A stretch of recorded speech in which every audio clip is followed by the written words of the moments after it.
Nous sommes la moyenne des personnes que nous fréquentons. Je suis Mathieu Stéphanie, entrepreneur récidiviste et cofondateur de Cosa Vostra, cabinet de conseil en stratégie et croissance digitale.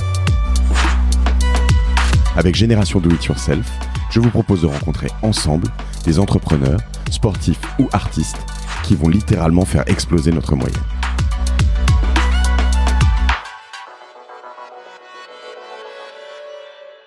Bonjour à tous, je suis ravi aujourd'hui d'accueillir William Kriegel. Salut William.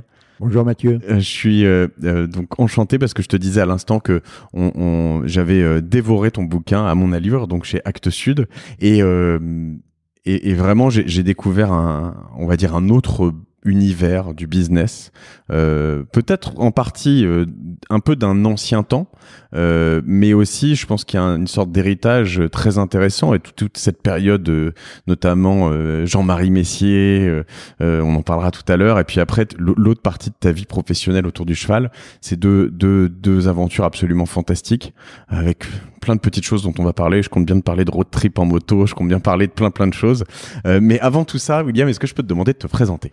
Avec plaisir. Donc, je m'appelle William Kriegel, je suis né en 1945 en France, donc je suis français, binational maintenant, franco-américain. J'ai d'abord fait une carrière dans l'immobilier grâce à mon père, à qui je suis reconnaissant, pour ensuite évoluer dans la production indépendante d'électricité en France d'abord et aux États-Unis après, où je me suis installé en 1984. Et alors, si je remonte un peu dans ce que j'ai lu dans le bouquin, T'as pas commencé de manière très facile dans la vie pour plusieurs raisons, hein. Capacité et physique, et même tu parles un peu de pas forcément facilité intellectuelle, ou en tout cas de petites problématiques de concentration et notamment de dyslexie. Alors en fait, enfant, j'étais un enfant sans intérêt, mais sûrement charmant, mais sans intérêt, et pas très bon nulle part. À l'âge de 11 ans, la maladie m'a attrapé, ce qui m'a déscolarisé pendant 4 ans. Donc de 11 ans à 15 ans environ, j'ai pas du tout été à l'école. Bon, ça fait des complications, hein. Et en plus de pas aller à l'école, j'avais appris à lire et à écrire quand même, mais j'avais mon mode de fonctionnement intellectuel et la manière dont mes neurones sont organisés me donne pas du tout une plateforme académique ou une capacité académique. Donc je n'ai jamais réussi à passer un diplôme de ma vie à part mon permis de conduire, et encore je me suis fait aider par mon frère aux États-Unis, que je parlais pas encore en anglais. Et donc l'académique est pas mon domaine, ou c'est pas ma capacité d'apprentissage. Et ça t'a jamais plombé, je veux dire, tu t'es jamais dit ça va m'empêcher de faire quoi que ce soit?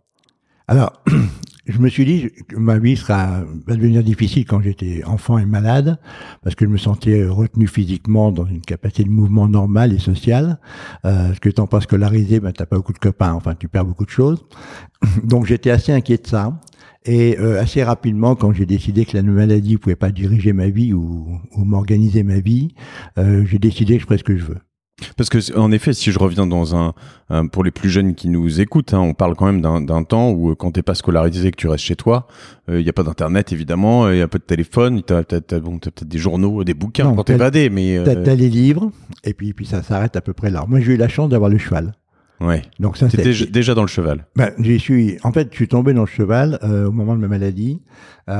Pour une raison quelconque dont je me rappelle pas, j'ai voulu faire du cheval. Me demande pas pourquoi, je sais pas.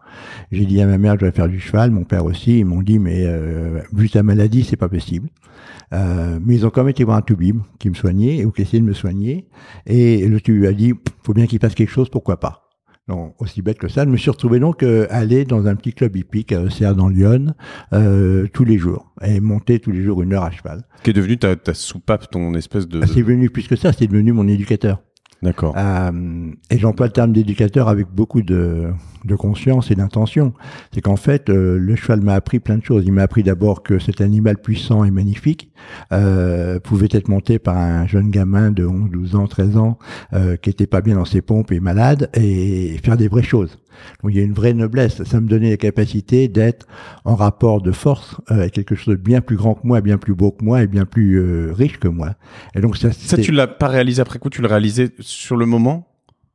Sur le moment, je sais pas ce que j'ai réalisé, pour être très franc. Tout ce que j'ai réalisé, c'est que j'avais le cheval, que c'était la seule chose qui m'intéressait, que je voulais monter dessus et avancer. Et je cherchais pas du tout à travailler à pied, à le nettoyer, à le caresser. C'était pas mon souci. J'étais vraiment avec le cheval puissance, animal, qui est très très différent du cheval affectif, si tu veux. Mais j'avais de l'affection, mais j'étais très respectueux. Et j'avais un maître de manège qui s'appelait Marignan, retraité du Cadre Noir. Donc déjà, c'est un officier à la retraite s'appelle Marignan, c'est déjà tout un programme. Tu m'étonnes. Et ce type qui était très généreux, bien que très raide, m'a beaucoup appris. Il m'a appris d'abord l'équitation. Quand tu dis très raide, c'est... Raide dans ses ponts, un militaire. Ouais, donc, d'accord. Il n'était pas là pour déconner. Non, et puis quand il disait on fait blanc, on faisait blanc. Il n'y avait pas de négociation. Et je me rappelle d'un incident qui était assez significatif de cette période de ma vie. Il avait des chevaux de la retraite du Cadre Noir, donc il avait des chevaux qui savaient se cabrer, et bon, faire des cabres, c'était très joli. Et moi, je faisais des choses comme ça.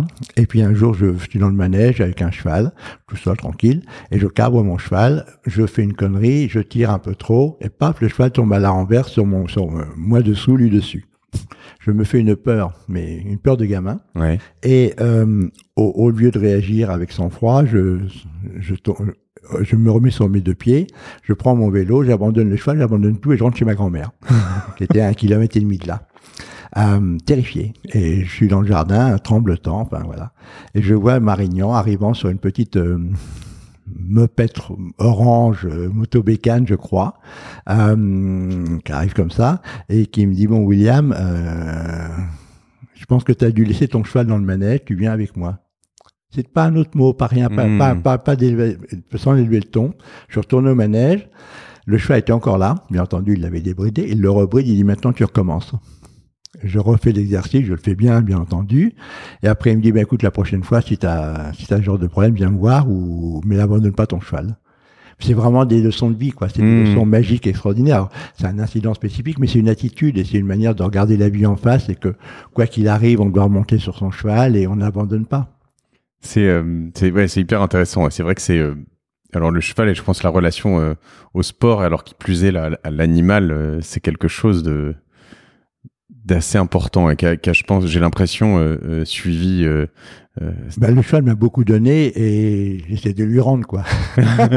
Et on viendra justement comment, avec une approche très différente de ce qui se faisait en France, en tout cas quand tu es revenu, et le natural horsemanship, on dit, hein, c'est ça, donc l'équitation naturelle. Ouais. On y viendra sur ce que tu as créé à la Sens et tout ça. Si je te lis un passage, parce que tu as parlé de ton père, alors je crois que d'ailleurs du coup tu as même pas nécessairement fini tes études, hein, c'est ce que tu disais. Non, j'ai pas. Alors en fait, je suis revenu donc chez mes parents après cette période de 3-4 ans. Ouais. Là, ils m'ont remis dans des écoles, mais sans beaucoup de succès. En troisième, j'ai arrêté. Parce que j'avais aucune chance d'arriver au bac ou quoi que ce soit. Et ils m'ont trouvé une petite école de commerce dans laquelle je suis rentré, parce qu'au niveau de la troisième, on pouvait y rentrer. D'accord. Et donc, du coup, tu as avancé là-dedans et tu t'es mis à bosser avec ton père assez tôt. Ouais, enfin, j'avais 27 ans quand je me suis mis à bosser avec lui, donc c'est pas si tôt que ça. D'accord. Et entre-temps, t'as pris ton temps, du coup. C'est pas que j'ai pris mon temps, j'ai pas fait du cheval. Parce qu'en fait, quand j'ai quitté Serre, j'ai quitté le cheval, parce que le cheval est resté là-bas et qu'à Paris, c'était pas dans le domaine du possible. Mais j'ai voulu vivre. D'accord. Donc mon souci, c'était qu'est-ce que je peux faire, comment je peux vivre ma vie et comment je peux exister. Et mon premier problème a été d'être aventurier, c'est-à-dire de voyager. J'emploie le mot aventurier parce que j'aime bien donner au voyage une connotation. On peut être voyageur géographique, on peut être voyageur humanitaire, on peut être voyageur tout ce qu'on veut. Donc pour moi, mon souci, c'était de faire des voyages qui m'intéressaient et qui relevaient de l'aventure. Donc là, un de mes premiers voyages a été de descendre à Marseille à pied. Bon, je suis parti avec un baluchon de Paris et je suis allé jusqu'à Marseille à pied. Bon, j'avais 1 franc par jour à l'époque. Et à pied, c'est du stop quand même ou Non, à pied. À pied. Non, à pied. J'ai fait les 900 km ou je sais pas combien à pied. J'ai pas triché. Tu dormais dehors? Ouais, je dormais à la Belle Étoile ou je dormais dans les granges ou je dormais à droite à gauche, oui. Oui, parce que balader un sac à dos, c'est déjà lourd. Balader une tente, c'est encore plus lourd. Enfin, donc, faut être pragmatique. T'as pas besoin de tout ça, quoi. Et donc, quand tu fais ça, t'es tout seul? Ouais. Tu rencontres des gens qui font pareil ou tu rencontres pas des gens qui font pareil, mais tu rencontres des gens. Les voyages sont extraordinaires. Quand tu voyages seul, il y a une chose qui est magique, c'est que tu augmentes ta rencontre avec les autres. C'est fantastique. Ça j'avoue que ouais. Et rencontrer les autres, c'est quand même un des éléments déterminants du voyage. Le voyage, c'est pas uniquement un aspect j'ai conquéri une montagne, j'ai traversé un océan, ce que je trouve très brillant et très très bien. Il y a un aspect culturel, il y a un aspect émotionnel, puis il y a un aspect humanitaire. En fait, tu rencontres des gens. Et quand tu rencontres des gens,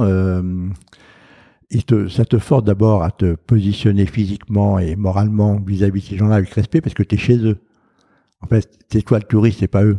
D'accord? Ils sont eux chez eux, et donc tu pénètres leur territoire. Oui. Quand tu pénètres le territoire de quelqu'un, ben, tu demandes la permission ou tu as une attitude telle que c'est pas une intrusion. Tu traverses un village dans une zone désertique avec une moto, ce que j'ai fait à fond la caisse, t'es un sauvage. D'abord, tu es en intrusion, t'es un sauvage et t'es violent. Si tu roules tout doucement et qu'avant tu as traversé un bon bout de désert bien difficile, les locaux ils savent, les bédouins ils savent, et donc ils ont une forme de respect intrinsèque. Ils disent bon, qu'est-ce qu'il fait là avec sa moto? On ne sait pas, mais ça n'a pas d'importance. Ce qui est important, c'est que tu respectes leur territoire, leur domaine. Donc respecter la zone de l'autre est très très important. Je partage complètement.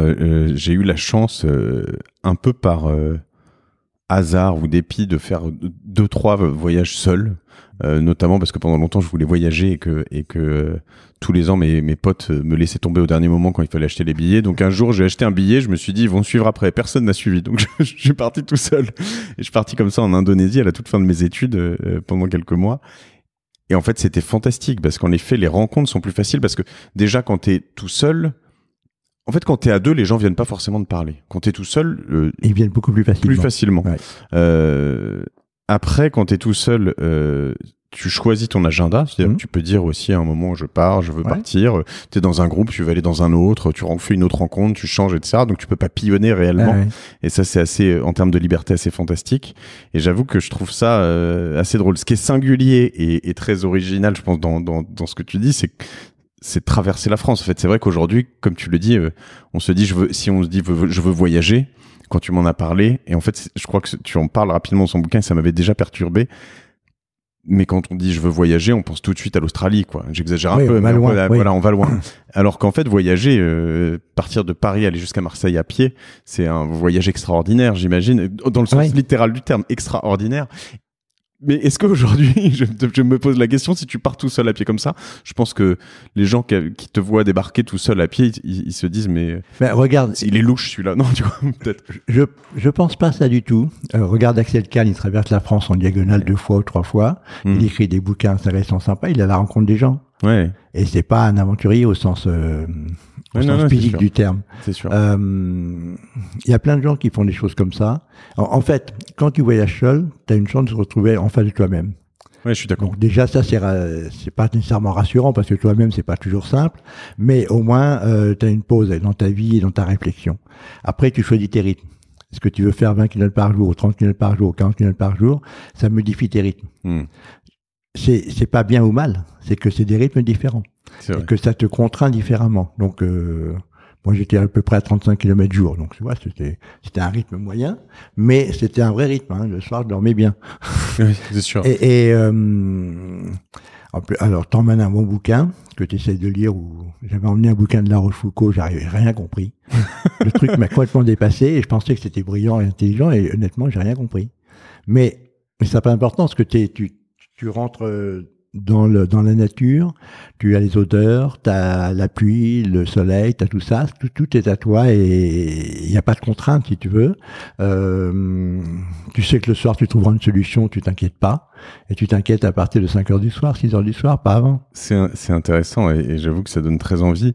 Du coup, ça fout en l'air la question que j'allais te poser quand tu me disais que tu avais beaucoup voyagé, c'est comment tu finançais ça? Mais tu n'avais pas besoin de finances puisque tu dépensais rien en fait. Je dépensais pas. J'ai voyagé sans argent pendant très longtemps, jusqu'en 1971 où j'ai fait le tour de la mer Rouge en moto et là je me suis fait sponsoriser. D'accord. Donc ça c'est une autre aventure. Mais tous mes autres voyages, je les ai fait sans le sou. Et dans mon esprit, partir sans argent, c'était une autre manière de m'obliger à m'intégrer dans les sociétés locales, dans les villages. Tu voyages t'es dans un village, t'as pas d'argent, ben faut que tu trouves une solution. Tu vas pas acheter quelque chose. Donc tu files un coup de main à quelqu'un qui en échange. J'ai jamais travaillé pour être franc avec toi. J'ai jamais travaillé. Par contre, je rencontrais des gens. Les gens sont hospitaliers. S'ils se sentent un peu décontractés, ils t'offrent un café. Puis ils disent où tu couches. Il y a des moments où tu avais faim, du coup Non. Non. Non, jamais souffert de la faim ni quoi que ce soit. Toujours, non. Toujours débrouillé. Oui. Oui, puis sans. Alors, j'ai aucune mémoire d'angoisse, de faim, de pas dormir, trucs comme ça. De peur. Non, j'ai eu une fois ou deux, j'étais un peu inquiet parce que je suis tombé sur des situations ponctuelles un peu désagréables. Une fois en Turquie, j'étais avec une copine qui était, bon, on dormait dehors et un espèce de grand gaillard qui devait faire au moins 3 mètres, j'en sais rien, mais qui est venu et qui voulait la fille, quoi. Bon, ça pose un problème technique quand même. Ouais.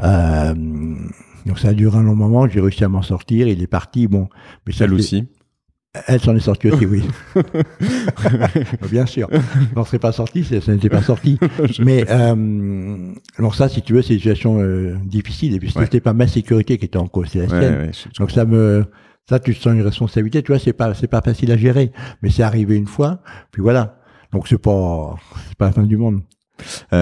Tu racontes en effet quelques-unes de ces anecdotes dans À mon allure et après, alors, t'as découvert un peu le monde du travail aux côtés de ton père, c'est ça? Tu le disais tout à l'heure. En fait, j'ai commencé à travailler très tôt parce que je voulais être indépendant. Mon souci, c'est pas de dire merci à mon père. J'adorais mon père et je voulais jamais recevoir quoi que ce soit de lui parce que je voulais être indépendant. Donc, qui m'a aidé à aller à l'école quand j'étais planté et tout, ça c'est très bien, j'ai beaucoup apprécié ça. Mais après, je voulais pas dire merci. Donc, j'ai toujours travaillé avec des petits jobs et des trucs comme ça pour me permettre d'être indépendant économiquement. Mais alors, si je puis me permettre, tu t'es aussi foiré sur cette partie de indépendance par rapport à ton père, parce que je vois plusieurs préceptes qui viennent dans ton bouquin. En tout cas, je dis ça amicalement, évidemment, mais je me permets de lire deux, trois petits passages. J'ai le goût de faire grand depuis que mon père m'a convaincu que c'était rarement plus compliqué que de voir petit ou moyen. Ou encore, tu dis, quand tu perds une affaire, tu ne sais pas encore que c'est une bonne nouvelle. Est un des préceptes que j'ai hérité de mon père. Il avait raison et je n'ai pas d'état d'âme sur les échecs. Ce sont de très bons professeurs. Et je pourrais en citer d'autres encore, mais j'ai l'impression vraiment que... Alors en fait, si tu veux, en 71, je fais avec mon frère et un copain le tour de la mer Rouge en moto. Donc Paris, Koweït, par l'Irak. Ouais. Et on redescend par le Yémen, traversant toute l'Arabie Saoudite, le Soudan, l'Égypte, l'Égypte. Bon. Tu as 26 ans. Ça, 26 ans. Quand je reviens de là, j'ai deux prises de conscience. D'abord, j'ai réussi Montréal, donc j'étais content. Comme j'avais plein de sponsors, c'était important parce que faut respecter ces gens qui donnent quelque chose, faut leur respecter. Et ensuite, c'était une très belle aventure, très riche. Mais quand je suis revenu, j'ai dit bon, je crois que j'ai pris conscience que chercher l'aventure pour me prouver que je pouvais faire des choses que je ne pensais pas pouvoir faire. Mais je me suis dit ça ne mène nulle part. Ce qui est important, c'est est-ce que je peux vivre l'aventure? Est-ce que je dois être voyageur pour être aventurier? Est-ce que la vie peut pas être une aventure par elle-même? Et sur quel territoire je peux exprimer cette aventure? Alors moi, dans mes délires d'ado, je trouvais que les intellos c'était des gens brillants, que les bourgeois c'était pas très brillants, et que les gens qui écrivaient, qui peignaient, qui transmettaient de cette manière-là étaient des gens brillants. J'avais aucune chance et aucun talent pour ça, donc je savais que j'étais coincé, que j'avais aucune possibilité là. Donc j'ai cherché sur quel territoire je pourrais exprimer ma vie et vivre mon aventure, et je me suis dit le monde des affaires c'est un beau monde. Parce que mon père était dans les affaires, c'est pas par mimétisme avec mon père, simplement ça m'a semblé un beau monde parce qu'on construit des choses. Ce qui est pas hyper français ou naturel comme réaction, je veux dire tout ce que tu décris là, dire que l'univers artistique, les écrivains, et quand tu vas vers les intellectuels, peut-être même dans une certaine mesure tout ce qui est maths etc, c'est quelque chose de potentiellement brillant. Alors peut-être moins aventurier les maths, mais en tout cas tu vois ce que je veux dire. Et le business c'est quand même on a un peu l'impression de se salir les mains. Alors d'abord on n'a pas de se salir les mains pour faire du business. Par contre si tu mets pas les mains à la pâte t'es sûr de rien faire. C'est sûr. Bon, l'autre chose c'est que le business, en fait, ça peut être plein de choses différentes. Tu peux être trader, tu construis pas grand-chose, tu trades, t'arbitres. Bon, c'est très bien, c'est un beau métier comme un autre, mais c'est pas un métier de constructeur. Pour moi, le business, c'est un métier de constructeur. Donc, tu construisais des choses. Et l'idée de construire m'a toujours beaucoup séduit. intuitivement et sans savoir, j'ai pas de rationnel particulier pour ça. Donc je me suis dit, si je rentre dans le business, je trouverai un terrain d'expression qui peut m'aller et je construirai des choses. Donc je suis parti comme ça. Et mon père, quand je reviens de la mer Rouge, me prend à part et me dit, écoute, t'as fait un très beau voyage, je te félicite, c'est très très bien, mais maintenant tu vas faire quoi? Ben, je dis, je réfléchis, il me dit, écoute, arrête tes conneries, t'as l'âge d'apprendre, t'as plus l'âge de tourner en rond, viens chez moi, travaille, je te fais partir en bas de l'escalier, je te fais monter, ben, tu monteras si t'es bon, je t'apprends un métier. Je dis bon, d'accord, et donc je suis rentré chez lui comme négo de base, il était dans l'immobilier, comme négo de base pour vendre des appartements. Je montais les 6 étages à pied pour aller vendre des appartements à des gens, des trucs comme ça. Donc, et puis après, Donc lui, il était marchand de biens, c'est ça, non? Il était marchand de biens et promoteur. Donc la plupart du temps, soit tu récupérais des biens et que vous remettiez à jour et tu revendais en morceaux. On faisait agence immobilière, donc il faut aller chercher des mandats. On faisait on achetait des immeubles anciens qu'on restaurait pour revendre. Donc là, c'est de la vente pure ou c'est de l'acquisition. Et on faisait de la promotion, donc on faisait des immeubles. Et tout ça essentiellement dans Paris? Ouais. D'accord. Lui, il faisait uniquement dans Paris. Et donc j'ai travaillé pendant 7 ans avec lui. Et j'ai beaucoup appris, parce qu'il m'a beaucoup appris de choses, mais mon père était un type que j'aime beaucoup, mais qui n'était pas très facile, et surtout, comment dirais-je, je veux pas dire pas très éducateur, mais pas très éducateur quand même. Il avait ça se comprend, je veux dire... C'est un self-made man, il a une vie un peu complexe, et il avait le sentiment que ce qu'il faisait pas lui n'était pas bien fait. Et donc moi j'ai une relation de travail très intéressante avec lui, mais assez conflictuelle. Parce que je disais, moi c'est moi, toi c'est toi, et je veux rien à toi, enfin, etc. Donc à peu près de 27 à 34 ans, c'est ça? Oui, grosso modo, oui. Et en 78, on s'est séparés, enfin je suis parti. Mais toutes ces années, juste pour rester là-dessus très, très rapidement, c'est déjà du gros business, je veux dire... Alors au début, non, parce qu'au début, je faisais le vendeur d'appartements. Ouais. Mais après, j'ai monté dans des opérations d'affaires, j'ai monté des affaires complexes, j'ai monté plein de trucs. Donc je suis rentré très vite dans du business à dimensionner. Et il a grossi avec toi ou... Alors, on a grossi. Alors non, il avait une affaire bien plus grosse que moi. Hein, ouais. Donc j'étais un petit élément de sa grosse affaire.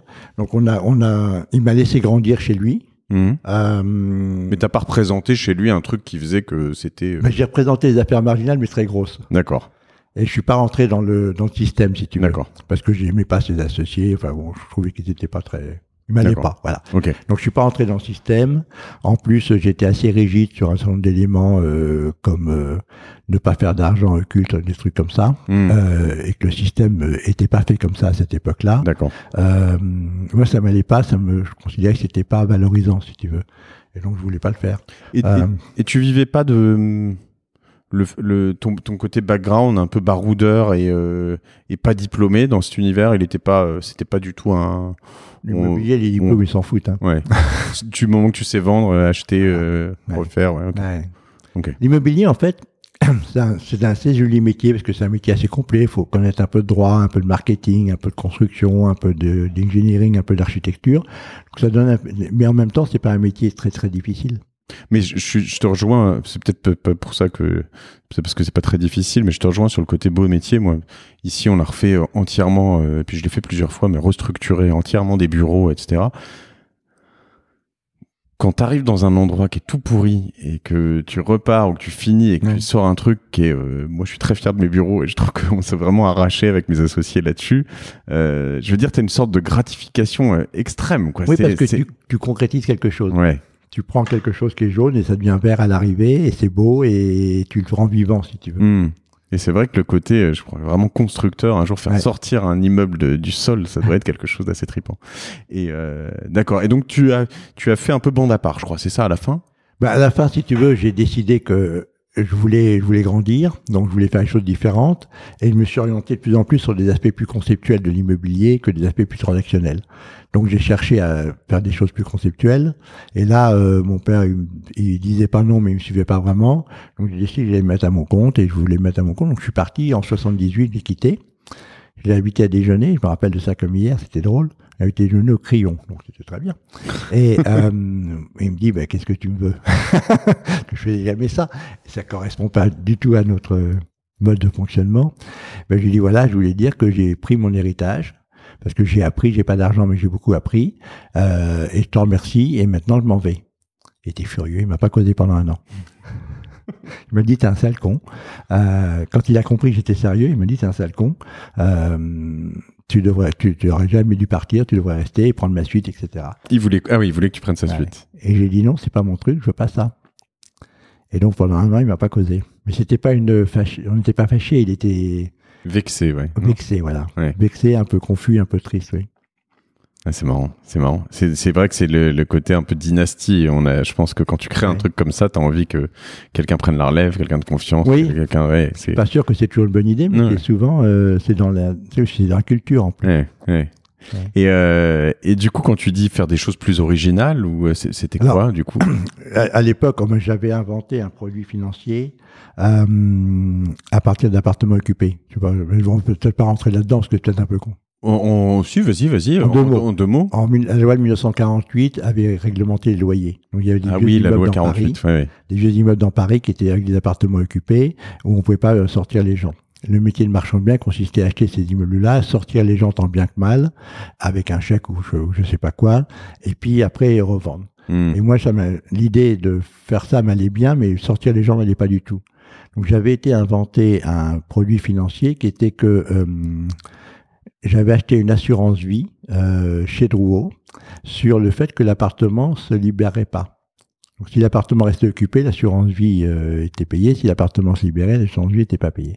Donc, je n'avais aucune incentive à libérer l'appartement. Donc, c'était statistique comme approche? C'était statistique et c'était comme une assurance. Oui, donc, d'accord. si tu veux, j'avais souscrit chez Drouot un contrat d'assurance. Et donc, je vendais des appartements avec le contrat d'assurance et à des investisseurs. Et ces investisseurs avaient économiquement plus d'intérêt à garder l'appartement avec l'occupant qu'à sortir l'occupant. D'accord. Et donc, ça m'a fait un produit financier original. Donc, j'ai négocié exclusivité qui m'a fait ma plateforme de lancement pour me mettre à mon compte. Est-ce qu'il y a là-dessus, je crois, tu t'es mis à acheter quasiment des blocs entiers, si on peut parler de blocs comme aux États-Unis. Oui, parce que c'est toujours la même histoire. Les banques te font confiance tant qu'elles pensent qu'elles peuvent te faire confiance. Mais après, quand tu mets le doigt dans l'engrenage, elles disent au début, OK, on vous fait confiance, l'idée est intéressante, mais maintenant, il faut voir ça marche. Et ça prend 2 ans. Donc, connaissant ça, j'avais acheté 6 ou 7 immeubles, les groupes d'immeubles en même temps, en parallèle avec différentes banques, pour mettre tout le monde sur le même train de départ. Et ça m'a permis d'avancer beaucoup plus vite et de faire grand dès le départ, si tu veux. Fantastique. Et du coup, après, tu as renégocié avec... à la fin, l'idée, c'est aussi de pouvoir renégocier avec la banque qui donne les meilleurs taux, ou non, tu continues de front avec les 6-7? Le taux, c'est pas le débat. Ouais. C'est l'argent qui est le débat. Ouais. Et non, l'enjeu est pas très compliqué. L'enjeu, c'est que tu conceptualises ton produit financier, tu cherches à vendre des appartements à des investisseurs, qui sont des investisseurs financiers et pas des investisseurs proactifs, si tu veux, et tu leur vends un produit financier. Ouais, donc eux, ils achètent sur X années, ils savent combien ils vont gagner, et puis... Ils savent combien, ils ont une sécurité avec la garantie de l'assurance, et puis voilà. D'accord. Et donc, ça m'a permis de conceptualiser le métier de marchand de biens et de plus besoin d'avoir quelqu'un pour aller voir le locataire en disant, ma petite dame, il faudrait bien partir maintenant. Ouais, ce qui n'était pas le côté le plus agréable, si je comprends bien. Et du coup, là-dessus, tu apprends tout ça, j'ai l'impression que tu as un peu coché la case. Et à un moment, tu t'es dit, bon, c'est bon, maintenant, je suis arrivé en haut de ma courbe d'expérience, je sais faire et je vais passer à autre chose. Si tu veux, oui et non. J'ai voulu... ce produit financier n'a pas vécu longtemps parce qu'en fait, Drouot, la compagnie d'assurance qui me l'avait donné, me l'a enlevé. D'accord. Pour des tas de raisons qui n'ont aucun intérêt. J'ai cherché à faire des développements sur les quartiers historiques de Bordeaux en rénovation de bâtiments, loi Malraux. Bon, ce produit financier de nouveau. Et à cette époque-là, je rencontre un copain qui me dit, dis donc, j'ai trouvé un truc vachement sympa. C'est une centrale hydroélectrique, ça fait 3 mégawatts, c'est tout petit. L'eau est gratuite. La centrale tourne tout seul, il n'y a pas d'employé. Et le EDF achète le courant pendant 15 ans. Donc voilà, on est d'accord. La centrale hydroélectrique, c'est une centrale qui produit de l'électricité grâce à l'eau. À partir d'une petite chute d'eau. C'est un barrage, pas forcément. Si, il y a toujours un barrage. Il y a toujours une forme de barrage. Ouais. Ça peut être il y a plein de formes de barrage, mais il y a nécessairement une chute. Il y a une verticale quelque part. Et là, on arrive dans ta nouvelle future passion. Là, je découvre ça. Et moi, je me dis, un truc où on a un immeuble, c'est pas un immeuble, mais c'est une usine qui produit, il n'y a pas d'ouvriers, il y a un contrat de vente du courant pendant 15 ans. Je dis, moi, ça j'ai bien compris. Parce qu'avec un contrat de vente du courant, tu peux préfinancer. Et après, c'est tout une problème d'organisation. Donc, j'ai trouvé ça passionnant. Et je me suis intéressé au sujet. Et La centrale existait, celle-là, déjà. Hein. ouais, tout ça existait. Donc on l'a construit, mais pas au début, elle existait. Et pourquoi elle était à vendre? Alors en France, je crois qu'il y a 6 ou 7 000 petites centrales comme ça qui produisent l'électricité. Ah oui. C'est un résidu de la nationalisation d'EDF à l'époque de De Gaulle. D'accord. Quand ils ont nationalisé, ils ont laissé une petite frange de privatisation. D'accord. C'est un résidu. Bon. Et donc, je découvre ce métier que je trouve intéressant et assez fascinant et conceptuellement me séduisait parce que c'est un métier un peu financier, c'est un métier où tu continues à construire, c'est un métier de transaction et c'est un métier de long terme. C'est aussi un métier industriel, quand même. C'est un métier industriel. Donc ça, tout ça me plaisait bien.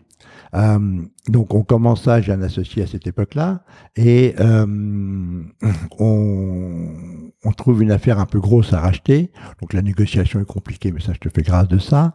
Et on a besoin d'un partenaire financier. Oui, ça, parce qu'à chaque fois, hein, tu vois sur des trucs quand même assez grands, Oui. mais malgré tout ce que tu as fait avant, tu n'as pas forcément plein d'argent. Enfin, t'es pas...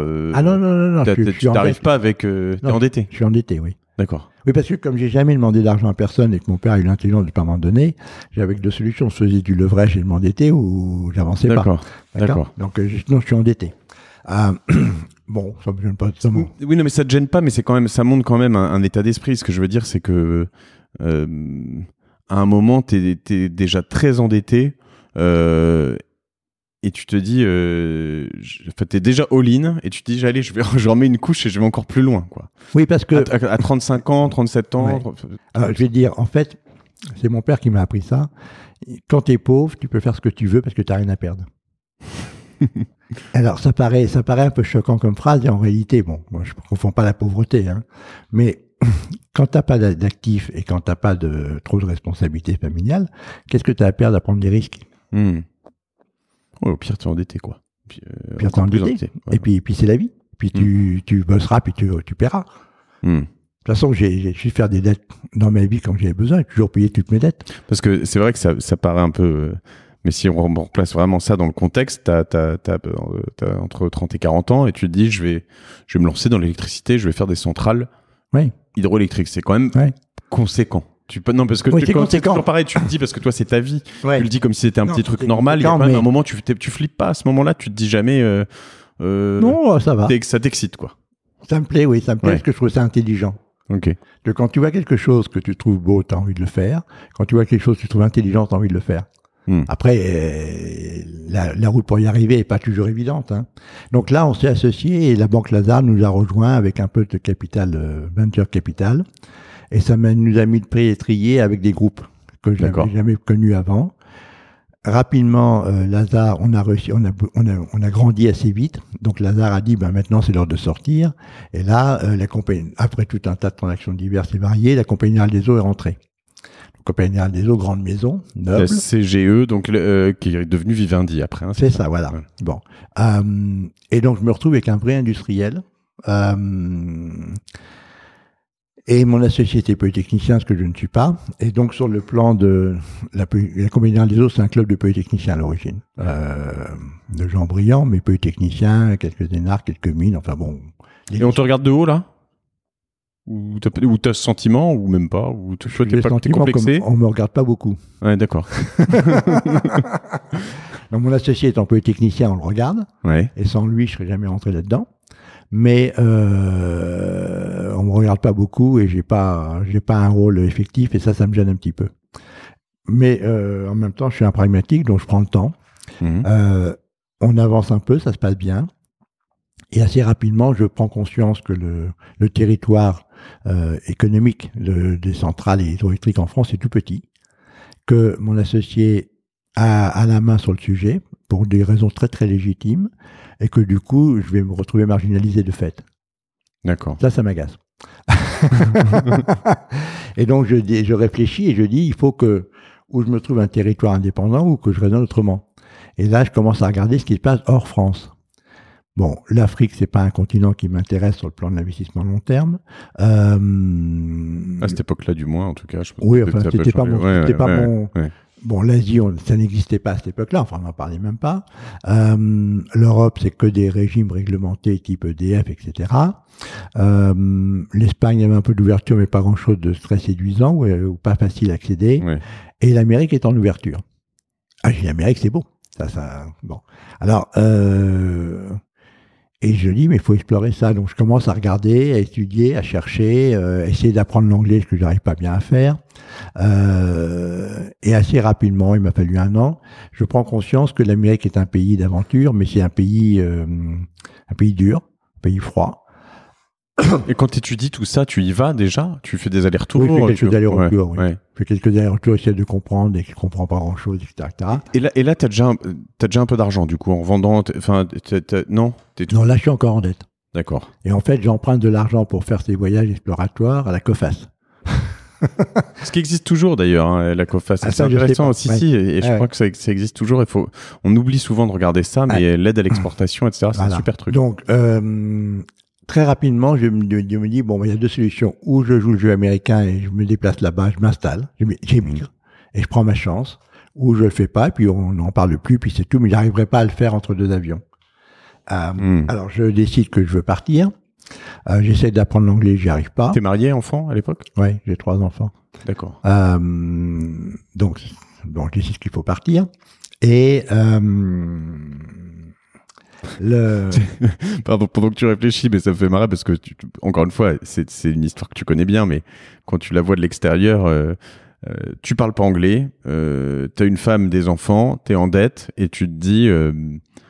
allez, je pars aux États-Unis, puis je vais faire du business dans l'électricité potentiellement. En plus, je suis une femme et je suis en train de divorcer. D'accord. Bon. Donc la complication totale. Va convaincre tout ce monde-là. J'imagine que faut avoir envie, quoi. Alors, en fait, ce que j'ai fait, j'ai dit à la compagnie des eaux, je veux partir en Amérique, ouvrir l'Amérique. Ils m'ont dit, non, nous, on joue pas le jeu, on veut pas y aller, on vous fait pas confiance, mais gentiment, hein, avec beaucoup de politesse, on vous fait pas confiance, on n'y va pas. J'ai dit, ok, j'y vais à mes risques. Ils ont dit, faites ce que vous voulez. Et là, j'étais emmerdé parce que sans référence et sans rien dans les mains, c'est pas facile.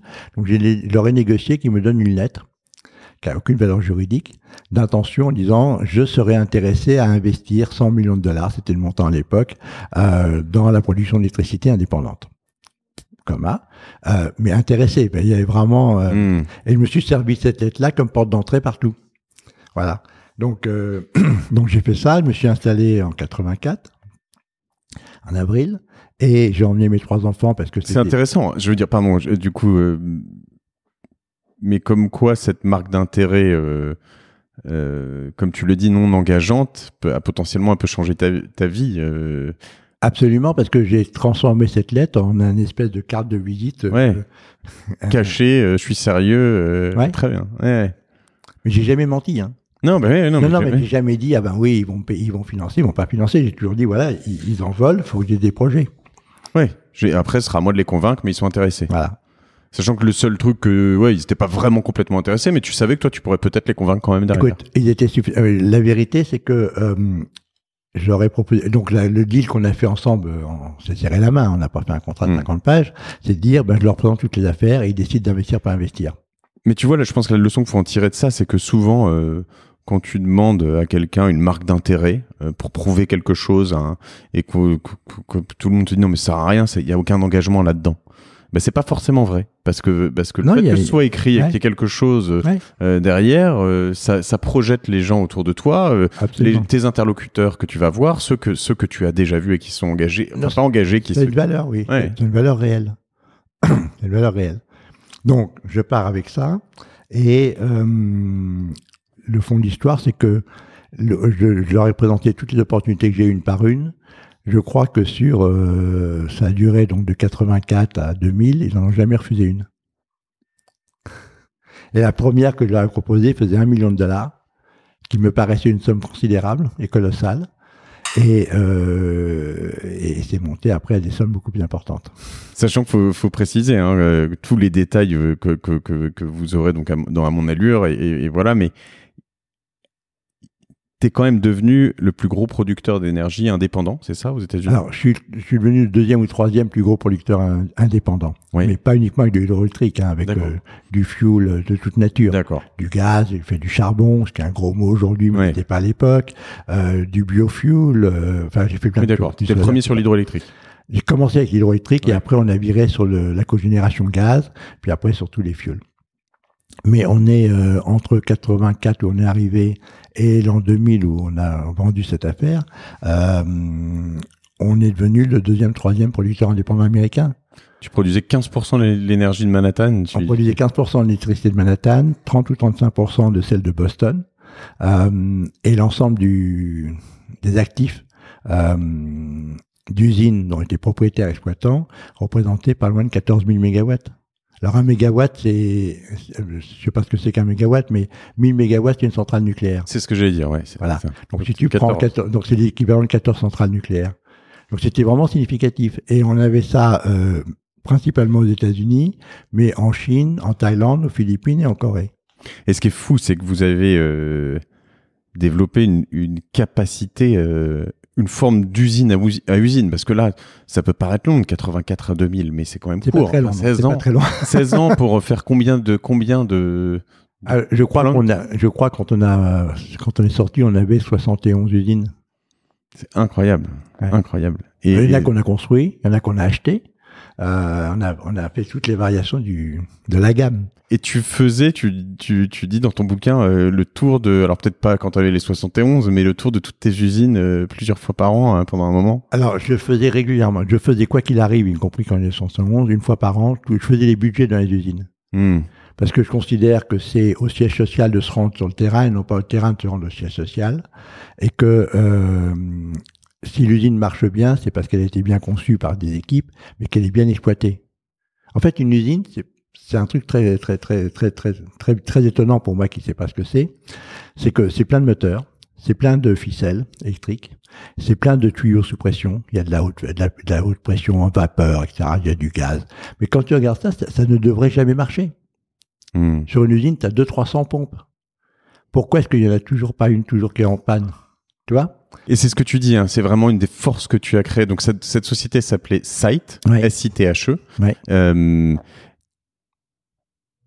C'était plus que de la Ferrari, c'était presque plutôt de la Mercedes ou je sais pas, un truc qui lâchait, de la Porsche qui lâchait jamais. Si tu veux, on avait quelques grands principes de base. D'abord, on essayait de structurer nos affaires intelligemment et on avait comme contrainte de les rendre finançables. Parce que j'avais pas pris l'habitude d'aller voir la Compagnie Générale des Eaux en disant, ben voilà, on en fait une à 300 millions de dollars, faites-moi un chèque. Ça, c'est pas une bonne idée, ça. Donc, on faisait du financement sur le marché américain. Donc, on a fait des financements non-recourse, c'est-à-dire sans garantie bilancielle, uniquement avec la garantie des actifs. On en a fait des montants considérables, des milliards et des milliards de dollars. Donc ça, c'était mon premier garde-fou, c'est si le projet est finançable par les banques, qui en prennent le risque, c'est peut-être pas si bête que ça. L'autre aspect, c'était que, c'est de Joigny qui m'a appris ça, c'est que ce qui est important quand on est un industriel, c'est ce qu'on produit tous les jours. Et la production, c'est pas tous les jours, c'est toutes les minutes. Et quand tu regardes une usine, il y a 8300 et quelques heures dans l'année, elle a un temps d'arrêt obligatoire pour faire la maintenance préventive, ouais. Mettre un peu d'huile dans les trucs, etc. Mais ce temps est très réduit, et après, tout le reste, c'est des temps aléatoires qui sont dus à des pépins. Donc, ta production réelle, c'est l'année totale, moins le temps prévisionnel, moins les pépins. Moins les pépins, d'accord ? Quand tu veux mesurer ta performance, tu fais un truc très très bête, tu dis voilà, quel est le temps réel de production que j'ai eu sur l'année ? Et en moyenne, dans l'ensemble de nos usines, on était à 95,6%, 96%. Alors que tes concurrents étaient très nettement de ça, hein, je crois. Ouais. Hein. Alors, ça tient à quoi ? Ça tient d'abord, on essayait de construire des usines bien faites. On prenait pas trop de risques technologiques. On cherchait des choses prouvées, des choses que marchent. Ensuite, j'arrivais à marier les équipes de conception technique d'ingénieurs et les équipes de développeurs, à les forcer à travailler ensemble pour que l'un, etc. Et j'amenais l'exploitant au début de la conception du projet. Ça veut dire que je payais un directeur d'exploitation dès le début du projet, avant même que je sois sûr de l'avoir. de telle sorte que quand il héritait de son usine, il pouvait pas dire ah ouais votre truc c'est mal fait, ils ont pas pensé à ça, je sais pas quoi. Donc, il y avait un effet de synergie entre les talents qui a très bien marché. Et l'autre problème, c'est que chercher la stimulation, parce que c'est un peu comme un sport. Hein. Donc on a très très tôt commencé des systèmes avec le fax à l'époque, parce que c'est tout ce qu'il y avait. Quand une usine avait une panne quelconque, elle faisait un fax à toutes les autres usines. Minuit 2, il y a une panne de ça, ou de ce que je sais pas quoi. Et après, il renvoyait un fax, minuit 12, j'ai réparé, c'est reparti. Et entre-temps, les autres équipes avaient l'obligation morale et sportive, entre guillemets, de dire « j'ai eu la même panne, tu fais ça », ou bravo, t'es bien revenu vite, ou qu'est-ce qui se passe ? Oui, ou j'ai appris pour une future panne, ou, voilà, ou je corrige si j'aime pour éviter une future panne. Etc. Donc on avait toutes nos usines en syndication comme ça, et les types se parlaient, et donc on arrivait à des taux de réactivité très très rapides. Et je vais dire un truc qui m'a beaucoup plu dans ce que tu as dit, mais qui est aussi lié à toute la partie humaine dont tu parles là, en fait. Des plantes, des arbres, des fleurs et du gazon. On soigne les abords immédiats de l'usine. Puisqu'elle est belle, on l'ouvre régulièrement à la communauté alentour, et Dieu sait combien la communauté est une notion importante aux États-Unis. On propose des visites aux écoles, on invite les familles pour le Summer Barbecue et le Christmas Tree. Les familles sont fières de leur père, de leur frère, de leur mec. Et quand on sonne l'alerte à 2h du matin, personne ne fait de la gueule à l'ouvrier, au contremaître, à l'ingénieur qui fonce à l'usine. Tout cela coûte un peu cher, mais c'est marginal au regard du budget de fonctionnement de l'usine et surtout du bien-être social et de la performance qu'il engendre. Je n'ai jamais connu de grève. Donc que ce soit aussi au niveau humain et au niveau... c'est hyper important et j'avoue que c'est très... vertueux en fait comme approche, c'est-à-dire que tout le monde est fier, vit dans un cadre là ce dont je parle pas dans ce passage mais dont tu parles à d'autres moments, c'est aussi la propreté exacerbée des usines. C'est un bateau. Oui. Une usine, c'est un bateau militaire. Un sous-marin nucléaire, voilà. Ouais. J'avais pour à peu près 20% de mes exploitants étaient des anciens des sous-marins nucléaires américains. Ingénieurs de très grande qualité, sang-froid imperturbable, sympa, bon leader et exigeant, et tu nettoies tout le temps. Quand je visite une usine, ce que je fais, je mets mon doigt sur le tuyau, si mon doigt est sale, je fais la gueule. Et d'ailleurs, à la fin, ton doigt était jamais sale, j'imagine, du coup. Non, parce que c'est une culture, mais c'est pas la mienne, c'est la leur. Ouais. Et l'autre problème, c'est quand tu peins le sol d'une usine, tu l'as peint en une couleur, un époxy, je sais pas quoi, généralement gris. Quand il y a une goutte d'huile qui tombe d'un tuyau en haut, bah tu le vois tout de suite. Si par terre c'est un ciment dégueulasse, tu vois pas. Oui. Donc il y a un effet vertueux si tu veux, et tout le monde est fier de son ouvrage. Non, mais ça je suis d'accord. Toutes les usines, les exploitations agricoles, les endroits qui sont très bien tenus, ça, au-delà du signe, hein, c'est signe réel, c'est un vrai outil et quelque chose d'important qui montre et démontre probablement la manière dont tout est géré derrière. Si je reviens, avant d'aller un tout petit peu de l'avant sur la sens et les chevaux, un tout petit peu en arrière et parler de ta première usine centrale hydroélectrique que tu construis. Ça doit être quelque chose quand même, ça. C'est quoi, c'est où? Enfin, et comment, tu te dis, il n'y a pas un moment où tu te dis, mais ce truc est insensé. Enfin, c'est trop gros, je sais pas. Alors, j'ai fait beaucoup de choses insensées, donc... c'est vrai. Non mais... Ma première usine hydroélectrique en Californie, elle faisait 3 mégawatts ou 5 mégawatts, elle était tout petit. Une des dernières usines que j'ai faites avant qu'on vende ça, elle faisait 3000 mégawatts. Donc c'est des usines à gaz, sans jeu de mots. Ça c'était... d'accord, oui, ok. C'était aux États-Unis aussi ou c'était... Aux États-Unis, oui. Donc si tu veux, j'ai fait des usines gigantesques, j'ai fait des usines très très grandes. Mais en même temps, il y a un côté magique dans les symboliques. À un moment donné, on s'est mis dans la tête de faire une grosse usine. On voulait faire une usine au charbon dans le nord de l'État de New York pour servir la ville de Manhattan. Et on pensait qu'il fallait faire 700-800 mégawatts. Bon, pourquoi? Pour des raisons de transmission, de câbles électriques et de ficelles disponibles. Et je me rappelle un meeting avec mon équipe, on discutait tous ensemble. Le charbon, c'est compliqué. L'usine coûtait très cher. L'usine au charbon coûte très cher. À construire. Et exploiter. Et on n'arrivait pas bien à passer dans nos chiffres. Donc on finit par dire, on ne voit pas comment ça passe. Et puis une grosse usine de charbon, est-ce qu'on n'est pas déjà... on n'était pas du tout conscient que le charbon était un gros mot à ce point-là, mais on n'était quand même pas rassuré. Et à un moment donné, dans le meeting, on discute gaz. Parce que le gaz, c'est propre. Ça brûle, c'est propre, c'est bien. Et il y a un mec qui dit, pourquoi on fait pas du gaz? Je dis, oui, mais est-ce que le gaz est disponible? Alors, non, pas trop, faut voir, etc., etc. Et d'un seul coup, on commence à inventer notre usine à gaz. Et en cogénération. Et à un moment donné, je dis, voilà, il faut lui donner 1000 mégawatts. Ils m'ont regardé, ils m'ont dit, pourquoi 1000 mégawatts? Je dis, parce que ça va être sur le plan marketing magique. Une usine de 1000 mégawatts, c'est 1000 mégawatts. C'est pas 1001, c'est pas 999, c'est 1000. C'est quand tu vas chez Leclerc et que tu achètes des spaghettis à $2,99. Là, c'est l'inverse. Tu vois, tu mets le beau chiffre. Et du coup, on a fait une usine de 1000 mégawatts. Et c'est devenu un des grands symboles de l'Amérique. Et on l'a appelé Indépendance. Et c'était la première usine d'une taille pareille faite par un indépendant. Bon, c'était un peu compliqué, mais c'est des belles aventures, si tu veux. C'est fantastique. Ouais. C'est vrai que c'est fantastique. Et alors, cette histoire, tu l'emmènes, donc tu le dis très loin, avec donc un actionnaire qui est toujours la CGE, finalement, donc la Compagnie Générale des Eaux, qui à la fin est déjà Vivendi, d'ailleurs, je crois, quand tu... Alors, c'est resté Compagnie Générale des Eaux jusqu'en, je crois, 95, et est devenu Vivendi après que Messier soit arrivé. Et on est sorti, on a vendu en 2000. C'est ça. Donc du coup, tu te retrouves avec donc les patrons de cette boîte qui est quand même une sorte de fleuron de l'industrie française, donc des gens qui sont extrêmement à la fois connus, exposés médiatiquement, probablement tous très intelligents également, et voilà. Finalement indirectement exposés, tu les vois, tu les impressionnes, tu les intrigues quelque part, le fait de le côté être un peu aux États-Unis. Je pense pas que j'impressionne grand monde, pour être franc. Tu vois. Tu les intrigues alors peut-être. Intrigué sûrement, oui. Peut-être inquiété d'ailleurs. Je pense que sans fausse modestie, j'ai inquiété des gens.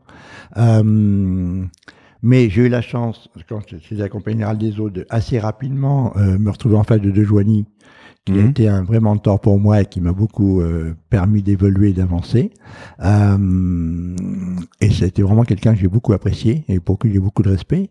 Après, Joigny a pris sa retraite, a abandonné son siège à Jean-Marie Messier, ce qui est une autre école, une autre formation. D'abord, Joigny était un énarque, un polytechnicien. Il avait quelques mines autour de lui. Messier, c'est un énarque, donc c'est pas les mêmes. On passe de linger un peu plus peseur. C'est tous des types super brillants. Là-dessus, faut pas déconner. Un peu les gens qui disent c'est peut-être moins politique quand même le polytechnicien, non? Politicien. Alors, je dirais que Joigny était vraiment un vrai politique. D'accord. Mais avec un style différent. D'accord. Bon, donc si tu veux, en fait, je me retrouve en face de ces beaux esprits-là. Esprit très bien fait, intelligence rapide, esprit de synthèse absolument faramineux, capacité d'absorption de dossiers effrayante. Donc, dans tout ce schéma-là, tu peux pas lutter. C'est-à-dire que si tu as une 2 chevaux, tu crois après une Ferrari, tu vas pas arriver le premier, tu vois ce que je veux dire. Bon, moi je suis là 2 chevaux dans la Ferrari, donc il faut juste pas prendre les mêmes routes, pas se mettre sur les mêmes territoires et respecter quelques règles de base. La première règle, c'est de jamais mentir, quoi qu'il arrive. Mais t'as pas à me dire les vérités avant l'heure, tu les dis quand c'est l'heure. Mais il y a un moment aussi quand même par rapport à tout ça, toi tu es actionnaire de site en direct. Absolument. Je veux dire, t'as pas lutté donc sur le fait de devenir président de la Compagnie Générale des Eaux, parce que c'est pas le truc qui te faisait triper. Ce serait pas arrivé. Oui, ce serait pas arrivé justement. Mais en revanche, t'as réussi à être aux côtés de toi en tant que personne, William Kriegel, aux côtés de la Compagnie Générale des Eaux, actionnaire d'un énorme producteur d'énergie indépendant. Mais comme c'est l'entreprise que j'ai créée, c'est eux qui sont venus à mes côtés. Oui. C'est pas tout à fait pareil. Je suis d'accord, mais je veux dire, il y a un côté où aussi, de temps en temps, tu peux te dire c'est peut-être plus smart, ou t'as un côté un peu indépendant. En tout cas, c'est très différent. Je veux dire, en effet, tu luttes pas sur leur territoire. Non, je lutte pas sur leur territoire, parce que sur leur territoire, je peux pas gagner, quoi qu'il arrive. Ils sont bien plus compétents que moi, donc il faut jamais être sur leur territoire. Il faut aller sur le tien. Ouais. Qui viennent sur le tien, ça va très bien. Et tu as créé le tien en plus. Oui, tu crées le tien. Donc si tu veux, j'étais actionnaire minoritaire de mon affaire, et ils sont actionnaires majoritaires, donc ils ont des droits et ça se respecte et ça se gère. Après, tu performes ou tu performes pas. Quand tu performes, t'es respecté, aimé. Quand tu performes pas, t'es jeté. Grosso modo, c'est à peu près aussi bête que ça. À un moment donné, on a été coté en bourse avec Site. Pour des raisons très très spécifiques qui n'ont pas d'intérêt pour le moment, mais que je raconte dans le livre, mon cours de bourse qui était à $13-14 est descendu à $6, il s'est planté là pour 2 ans. était mal. Et alors, donc, à Paris, c'était une période de transition avec De Joigny et Messier. Les gens autour de Joigny disaient, Créja, il est planté, il nous a planté, c'est la fin, c'est fini. Bon. Et moi, j'arrivais pas à redresser mon cours. Parce que le marché avait perdu confiance. Pour des raisons politiques et objectives, c'était comme ça. J'avais rien fait de mal, mais... Oui, tu parles un peu du trading aussi, voilà, notamment à ce moment-là, du fait que... trading mieux après. Ah, okay. Mais en fait, j'avais rien fait de mal, mais le marché a perdu confiance. Quand le marché perd confiance, t'as pas besoin d'avoir tort ou raison, il a perdu confiance, point. D'où la complexité d'être coté de temps en temps. C'est une des complexités, c'est pas la seule. Mais donc, on décide avec mes équipes, il faut qu'on trouve une solution. La solution, c'est de sortir de la bourse, parce que du coup, l'argent n'est plus accessible parce qu'il est trop cher. Il faut qu'on trouve quelqu'un qui nous achète. Donc, on a cherché un investisseur. On a cherché un investisseur qui voulait bien reconnaître la valeur du total des actifs et non pas la valeur du cours. Ouais. On a trouvé un japonais qui s'appelle Morabini, qui est une très très grosse entreprise japonaise, et qui a acheté le public, tout ce qui était coté, ouais. À $6 l'action, ils l'ont acheté à 16. Ou à 15, pardon, excuse-moi. 15. Et en même temps, ils ont fait un investissement direct en augmentation de capital de $200 millions supplémentaires, au même cours. Avant ça, Messier ne me connaissait pas. Après ça, il me connaissait. Ouais. Parce que d'un seul coup, il s'est dit, bon, il y a un truc là. Donc, comme il n'y a pas de magie. C'est simplement que tu es dans un schéma, tu es enfermé, il faut sortir du schéma, aller sur un autre schéma. Ouais. C'est ça que j'ai fait. Ouais. Et du coup, cette relation avec Messier était très particulière parce que tu parles aussi dans ton bouquin de la fin de Site en ce qui te concerne et ce qui me concerne, qui a été très très brutal en fait. Hein. En fait, si tu veux, on avait un programme d'investissement et de développement extrêmement important qui avait été approuvé par le board au mois d'août. Donc on avait fait des engagements... Août 2000, hein, on est. Août 2000. Ouais. Et au mois de septembre, j'apprends par la radio ou un communiqué de presse que Messier avait annoncé dans une conférence d'analystes qui voulait vendre. Donc ça m'a pris au dépourvu, j'étais pas au courant, donc j'étais vraiment vexé d'abord. Ensuite, j'étais vraiment emmerdé parce que j'avais des financements en cours, j'avais des très très gros projets, on avait 3 milliards de financements en cours. C'est quand même 3 milliards de dollars, oui. Oui. Bon, donc si tu veux, ça m'a mis dans une position d'abord humainement, j'ai pris comme une vexation à titre personnel. Ensuite, qui décide de faire ça, il a le droit. C'est un actionnaire a le droit de décider ce qu'il veut entre guillemets. Mais il avait qu'à me téléphoner, me dire je fais ça, je suis désolé, c'est peut-être pas sympa, mais je fais ça. Il l'a pas fait, il l'a appris par la presse. Donc ça m'a pas bien été. Et mes équipes, bien entendu, plus personne sait où il habite. Oui. Donc ça a entraîné une période difficile. Oui, une perte de confiance potentiellement aussi vis-à-vis de toi, vis-à-vis de la boîte. C'est compliqué. Les banques, etc. Bon. Donc ça a entraîné une période très confuse et très difficile, où après beaucoup d'hésitation, j'ai décidé que je devais servir l'ensemble des actionnaires, c'est-à-dire nos amis japonais Morabini, Vivendi et moi, et mes partenaires. Et parce que le management avait des actions aussi. Et donc j'ai mis tout le monde dans la même poche, et j'ai organisé une vente aux enchères. Voilà. Donc, si tu veux, c'était pas le destin que j'avais imaginé de ma vie. Pour moi, j'avais monté l'œuvre de ma vie qui était cette affaire Site et je pensais que c'était ma legacy, en fait, tu vois. Et puis, paf, la chose trave s'ouvre, je perds. Alors, j'ai pas tout perdu, hein, parce que je m'en suis bien sorti. J'ai très bien servi mes actionnaires. Et au finish, ma stratégie de mettre tout le monde ensemble a été payante. Et je considère que j'ai assumé mon rôle de patron d'une boîte et respecté le pouvoir et le poids des actionnaires, ce qui est normal. Donc, tu es enfin sorti en 2000 d'une boîte sans être endetté. Ah, j'étais plus endetté depuis un moment. Non, mais je rigole. Par rapport à toutes les boîtes d'avant. Je suis enfin sorti. Et en 2000, je sors. Bon, tout ça prend un peu de temps, etc. Et j'avais des rêves de ranch depuis 10 ans. Et permets-moi en préambule de lire quelque chose parce que c'est vraiment ce que tu viens de dire. Je te vois regarder ta montre, t'as du temps. Ouais. C'est un des accomplissements de ma vie. J'ai bâti et développé Site que j'ai porté aussi haut que possible, mais à la fin de l'histoire, Site disparaît. J'ai transmis à des centaines de personnes ce que je croyais bon, essentiel et efficace, et notre aventure commune a sûrement marqué et éclairé la vie de nombre d'entre eux. Mais le vrai legs, mon véritable héritage, c'est d'avoir changé le rapport au cheval. parce que c'est un progrès immense et irréversible. Je ne sens faiblir ni mes forces ni mes convictions, mais je sais ce que c'est, précisément, le moment idéal pour penser à la pérennité de la science, comme de mes valeurs. Cette aventure est plus grande que moi, il faut aussi qu'elle soit plus longue. Donc on va parler de cette deuxième vie après tout ça, la science. Alors en fait, si tu veux, c'est une deuxième vie, mais c'est une vie parallèle. D'accord. Parce que j'ai commencé la science avec Sight. Donc en partant aux États-Unis, j'ai emmené le dossier de la science avec moi. La Sens, c'est un lieu, c'est une maison avec un peu de terrain à Roche-en-Livre, c'est un très bel endroit. Donc dans la forêt de Rambouillet ou dans ce coin-là. Oui, c'est ça. Ouais, ouais. Dans la forêt de Rambouillet, c'est un endroit qui est très beau et qui a plein de magie. Je l'ai acheté en 80 à Raymond Loewy, le designer. En 80, donc ouais. avant de partir aux États-Unis. Oui. D'accord. Et il y avait 22 hectares ou 23 hectares. Voilà. Aujourd'hui, on a 200 hectares et on a développé tout ça. Et tu t'es un peu mis dedans d'ailleurs en l'achetant. C'était pas très simple du coup parce que c'était plus que ce que tu voulais.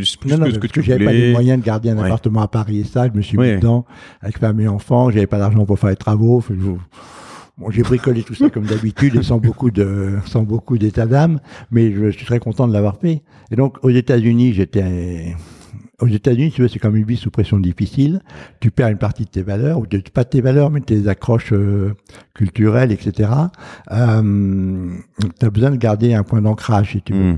Et j'ai gardé la science comme point d'ancrage dans mon affectif. Et donc, j'ai pris l'habitude de voyager dans tous mes métiers avec toujours un petit dossier de la science dans ma poche. Un petit truc de travaux, un petit truc de ceci, de cela. Bon. Et assez rapidement, j'ai pris conscience que ce lieu méritait de vivre et que pour faire vivre, il fallait donner une dimension économique. Ce que je crois est important dans les propriétés, si elles n'ont pas une dimension économique, elles ont du mal à survivre. Bon, le cheval était naturellement la réponse à ça, donc j'ai organisé la science pour qu'elle puisse être gérée de façon professionnelle et économique sur le plan cheval. Alors, j'ai donc commencé par importer des quarter horse, qui sont des chevaux américains, chevaux de cow-boy, fait une écurie de concours, et fait de la compétition western en France, ce qui était très sympathique, qui m'a beaucoup intéressé. C'est pas moi le compétiteur, parce qu'il fallait gagner, donc il fallait envoyer quelqu'un capable de gagner pour moi. Ce qui est très différent, du coup, pour ceux qui connaissent pas, moi je suis pas un grand expert de cheval, même si il se trouve que pour une raison très hasardeuse, j'ai un cheval avec un trotteur avec des copains depuis la sortie de mes études, mais donc le quarter horse, donc le cheval de western, ça se dirige, ça s'apprivoise totalement différemment de ce qu'on fait en Europe ou ce qu'on faisait en Europe à l'époque. Alors en fait, tu veux, il y a deux choses. Il y a l'éducation du cheval. Un cheval s'éduque. Un cheval est un cheval. Donc, quand tu approches son éducation, grosso modo, quand tu oublies la destination, l'usage, tu veux faire du dressage, tu as besoin de certains outils ou pas, tu éduques le cheval à la base de la même façon. Les chevaux sont tous les mêmes, entre guillemets. Ils ont des caractéristiques physiques différentes, donc des capacités de compétences différentes, mais sinon ça s'éduque de la même façon. Et les chevaux ont tous à peu près le même behavior, comme on dit, la même attitude, comportement. Comportement. Bon. Donc le quarter horse, c'est un cheval que j'aime parce que c'est un cheval de cow-boy. Déjà, ça fait partie de la mythologie. Ensuite, c'est un cheval qui est assez froid. Et qui a du jus et qui a de l'impulsion, donc c'est un cheval très agréable. Bon, donc j'ai ramené des quarter horse en France, j'ai fait un peu d'élevage, j'ai fait un peu de compétition western, ça m'a pas mené très loin, ça a été sympa mais pas mené très loin, et assez rapidement je me suis intéressé à la base de la relation au cheval, c'est l'éducation. Alors pourquoi ? Parce que quand on veut faire de l'équitation de loisirs, qu'on veut aller se promener en forêt, en fin de compte, c'est bien plus dangereux que de tourner en rond dans un manège. En forêt, il y a plein de choses imprévisibles qui vous arrivent de façon non définie. Un chien qui sort d'un fossé, un plastique, la météo, une racine. Oui, enfin, il se passe plein de choses en forêt. Et donc le cheval a plein d'occasions d'avoir peur. Donc si on ne sait pas comment réagir dessus, etc., ça marche pas bien. Et moi, je me suis interrogé de savoir pourquoi est-ce que les gens qui voulaient faire de l'équitation extérieure ne dressaient pas leurs chevaux et n'éduquaient pas leurs chevaux, alors que quelqu'un qui veut sauter des barres, faire du concours, etc., paye pour éduquer son cheval. Si tu as un cheval de sport, tu vas payer quelqu'un pour te le préparer, etc. Un entraîneur. Un entraîneur. Quand tu as un cheval de compétition, un cheval de loisir pour aller faire de la forêt, non, tu t'achètes un cheval pas cher et en plus tu payes pas. Et c'est toi qui es dessus et c'est ta vie qui est un risque. Donc c'est un peu un non-sens et j'ai trouvé ça bizarre. L'autre chose, c'est que les courants sociétaux fait que on est passé d'une équitation militaire pour des besoins de l'armée et du transport à une équitation de loisirs pour des gens qui veulent se faire plaisir. Donc on n'est plus du tout dans les mêmes normes, mais la tradition militaire reste puissante dans l'équitation française classique. Oui, c'est la base de l'éducation d'un cheval, c'était l'éducation militaire. Du coup, oui, alors il y a eu des tas d'évolutions, mais ouais. en gros c'est ça. Et du coup, les gens ont commencé à prendre conscience que le cheval était un être vivant, respectable, qu'on pouvait aimer, qui demandait un peu d'attention et que comprendre comment il fonctionnait avait un sens. Donc je me suis intéressé à ça. Et je me suis dit, en fin de compte, ce qu'il faut, c'est éduquer les gens, éduquer les chevaux. Et les chevaux apprennent aux gens à s'éduquer. Ouais. Bon, donc je me suis intéressé à ces sujets-là. J'ai d'abord commencé par m'intéresser à voir qu'est-ce qu'il y avait comme méthodologie. Parce que tu trouves des individus qui sont brillants et qui sont des maîtres. Oui. Mais un maître ne peut enseigner qu'à 5 personnes à la fois. Donc ça ne fait pas une diffusion de masse ni large. Et tu ne modifies pas les choses de cette manière-là. Donc j'ai cherché à voir qu'est-ce qu'on pouvait avoir comme méthodologie pédagogique pour enseigner ça, pour faire comprendre aux gens comment les chevaux se comportaient, pourquoi, sans avoir besoin de lire de 100 bouquins. Sachant qu'en gros, ce que tu dis, là, c'est qu'il est aussi important d'éduquer la personne qui monte que le cheval lui-même. C'est pas juste, t'arrives, tiens, et le cheval, il a été éduqué, prends-le. Bien éduqué, si tu le donnes à quelqu'un qui fait pas les bons trucs, le cheval, il redevient comme il était avant. Quelqu'un de mal éduqué, finalement. Exactement. D'accord. Donc, je me suis intéressé à ça, et j'ai découvert aux États-Unis un cavalier intelligent qui avait une méthode qui s'appelle la méthode Parelli et qui avait mis en format pédagogique toute une méthode. D'accord. Et j'ai trouvé ça très intéressant, je suis allé voir, etc. J'ai fini par prendre une licence pour l'importer en France. Donc je l'ai importé en France, ça a duré 2 ans. Ça n'a pas duré longtemps pour 2 raisons. La première, c'est que c'était très très très western et très marketing américain et que là, pour les Français, c'était too much. Et la deuxième, c'est que le Parelli en question, qui manque pas de talent, avait un ego plus grand que la montagne et que un jour, je me rappelle avoir discuté avec lui, ça résume toute la situation. Et je lui dis, Pat, vous expliquez ça dans vos livres sur les chevaux, sur pourquoi. Je pense que ce serait intéressant d'avoir un universitaire ou un scientifique ou un véto qui valide ce que vous dites. Et il m'a regardé, il m'a dit, mais pourquoi faire? Il dit, parce que valider des assumptions, c'est pas idiot. Il m'a dit, mais si je le dis, c'est que c'est vrai. D'accord. Je lui ai dit, merci, au revoir. Donc on s'est séparés, mais j'avais appris ce que je venais d'apprendre, et là j'ai commencé à écrire une méthode en français. Enfin, pas moi qui écris, je fais écrire aux autres, parce que d'abord je sais pas bien écrire, et ensuite c'est pas mon job. Donc on monte des équipes, etc. Et on a bâti une méthode en France qui s'appelle la méthode Lassens. Qui est hyper reconnu quand même aujourd'hui. Enfin, oui, non, je veux dire, c'est quelque chose. Quand on connaît pas le cheval, c'est pas un petit truc. Attends, quoi. La méthode Lassens, on a vendu plus de 50 000 méthodes depuis qu'on a mis ça en place.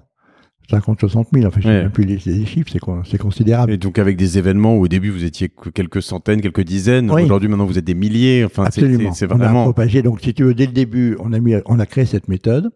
On l'a fait avec de l'audiovisuel et du bouquin, du papier et des vidéos.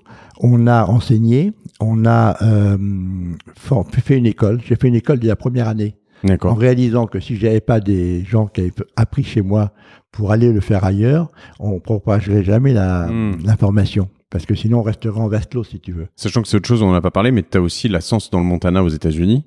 Oui, mais alors ça, c'est différent, parce que la Sens dans le Montana aux États-Unis, c'est un ranch d'élevage. On élève des vaches. C'est un grand ranch, c'est un truc absolument extraordinaire et magique, c'est le rêve des rêves. Je croyais qu'il y avait une école là-bas. Si, il y a aussi une école. Oui. Mais là, j'ai repris la méthode de la Sens, qui a une partie de son origine aux États-Unis, en France, que j'ai écrit en France et réécrit complètement. Je l'ai retraduit en anglais. Oui. Et j'ai fait un partenariat avec l'Université d'État de Montana. Et on a organisé un Bachelor of Science de Natural Horsemanship. C'est ça, donc t'as carrément un bachelor. Et là, on enseigne, j'ai 3 enseignants qui sont mes employés, qui enseignent la méthode de la Sens à l'université. Incroyable.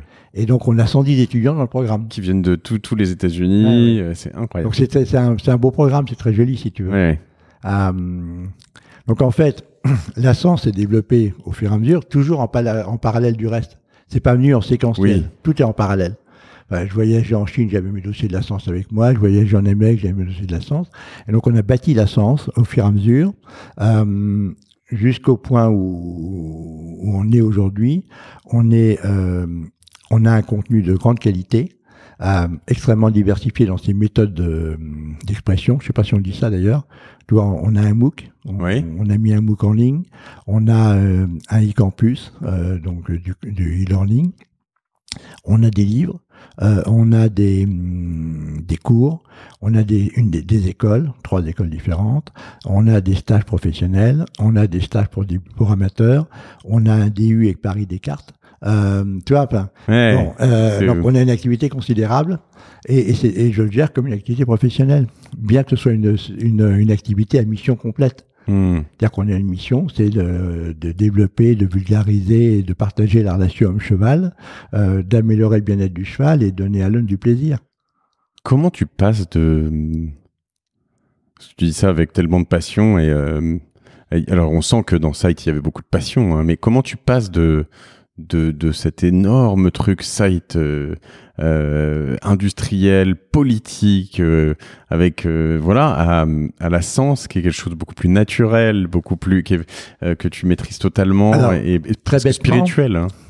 Alors, je ne sais pas comment dire ça, mais je vois pas de différence. C'est des modes de pensée. C'est-à-dire qu'en réalité, j'essaie d'avoir des modes de pensée longs. Quand je regarde la Sens, je regarde où je vais être dans 5 ans ou dans 10 ans. Quand tu développes des projets, tu regardes loin. Un projet, ça se regarde sur 30 ans. Un projet industriel. Donc tu fais des projections sur 30 ans qui sont toutes fausses, mais ça ne veut rien, tu les fais de bonne foi. Et tu as des tas de gens qui projettent.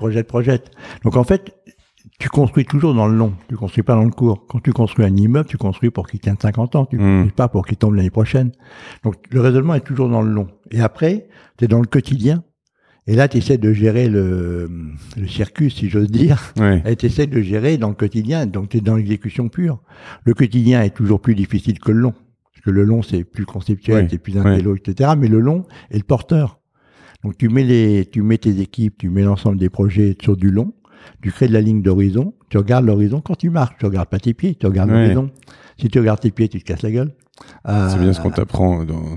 Dès que tu fais du vélo, tu regardes bien devant. Dès que tu fais toute la moto, tu regardes les oreilles de ton cheval, l'autre il baisse la tête. Tu regardes droit devant toi, le cheval il passe. Donc si tu veux, ton regard doit porter l'horizon, doit porter loin.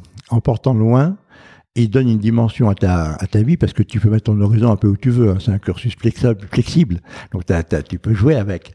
Et donc le cheval, tu veux t'apporter une humanité parce que c'est du vivant. Un respect parce que l'autre, il est bien plus gros que toi, bien plus grand, il a bien plus de muscles et il a une belle élégance, c'est un bel animal puissant. Et si tu te trompes avec lui, il saura te le dire. Donc ça t'apprend l'humilité, ça t'apprend le respect. Il y a un échange affectif assez profond. Et en même temps, le cheval et le lien à la nature, c'est un lien à la nature extrêmement important. C'est qu'aujourd'hui, 80% de la population française vit dans des villes. Et il y a 100 ans, ça devait être 25 ou 30% ou 40%, je sais pas combien. Donc le monde paysan a été effacé, assez dramatiquement d'ailleurs, parce qu'aujourd'hui les paysans sont plus aimés, parce que ce que je trouve honteux. Mais le monde paysan s'efface, les urbains deviennent la population dominante, ils ne rêvent que de nature et s'enferment dans le béton. Non mais c'est clair. Et ils mettent des salades sur les toits des immeubles. Ou et dans les parkings de plus en plus. Et donc, si tu veux, il y a un vrai problème. En plus, la société est de plus en plus virtuelle. On est de plus en plus dématérialisé. Donc, on est voué à péter les plombs, quoi. Je voulais venir justement, je reviens là-dessus sur 2 points. C'est exactement ce que tu dis là, mais tu parles d'horizon et d'horizontalité. T'en parles aussi dans ton bouquin. Alors, l'horizon sur deux aspects, mais toi, chez toi, tu es dans le temps long, contrairement à quand même une vogue du moment assez impressionnante sur Instagram. Le temps court, très très court d'ailleurs. Moi, j'essaye d'aller à l'encontre de ça avec ce podcast. Tu vois, je demande un long moment à mes invités parce que je pense que le temps long, c'est quelque chose sur lequel tu te poses, tu te projettes, tu comprends. Mais tu es aussi sur l'horizon... ou l'horizontalité dans tes rapports avec les gens. Et ça, c'est quelque chose que je partage tellement et que j'aime beaucoup et que tu expliques bien hein, mais partout dans chacune de tes usines, la compréhension du quotidien de chacun, partout dans ta vie, je crois que c'est peut-être quasiment même au rapport au cheval, c'est juste se dire tu ne vis pas dans la verticalité. Hein. Non, parce que d'abord, je pense que tu as un meilleur échange avec les gens dans l'horizontalité. Qu'ensuite, tu peux être leader, mais tu n'as pas un être vertical pour ça. Mais c'est très moderne, c'est intéressant comme approche. Ça ne l'était pas du tout. Tu l'avais conceptualisé déjà, je veux dire, dans les années 80 ou dans tes usines, c'était quelque chose que tu voyais déjà? Alors, honnêtement, j'ai rien conceptualisé avant de le faire, je l'ai vécu. Ouais. Mais j'ai toujours pensé loin, j'ai toujours pensé grand, j'ai toujours pensé comme ça c'est sûr. Mais après, j'ai développé au fur et à mesure. C'est ce que j'ai beaucoup aimé. Avant de te quitter, j'ai 2-3 questions. D'accord, vas-y. Mais ce que j'ai beaucoup aimé dans ton bouquin, c'est vraiment penser loin et penser grand. Moi, je trouve que c'est un talent incroyable qu'on ressent chez toi. J'aimerais juste que tu me parles 2 secondes, parce que ça m'a fait rêver de tes road trips avec tes potes. Tu les fais toujours déjà en moto? Ouais, mais un peu moins. Parce que les potes changent, parce qu'il y en a un qui est un peu malade, parce que l'autre, je sais pas quoi. Bon. Et tu partais vraiment comme tu le faisais quasiment à pied, oui, à Paris-Marseille. À 50 ans, je me suis réveillé, je me suis dit, bon, j'ai arrêté la moto. J'ai fait un voyage en moto dans ma vie. Avant, j'avais pas le permis. Et après, je n'ai pas repris la moto. Parce que c'était pas une destination, c'était une aventure. Puis à 50 ans, ça me prend et je me dis, bon, l'Amérique, j'y vis, j'aime. Les Rocheuses, c'est magique et c'est très très beau. Il faut parcourir en moto. Donc je décide qu'il me faut une Harley, parce que ça peut pas être autre chose. Ça peut pas être en Amérique et monter sur une moto Suzuki, qui est pas... ouais, non, c'est ça pas va pas possible. du tout. Et j'embarque mes copains, mon frère, et je dis, voilà, on va faire un road trip.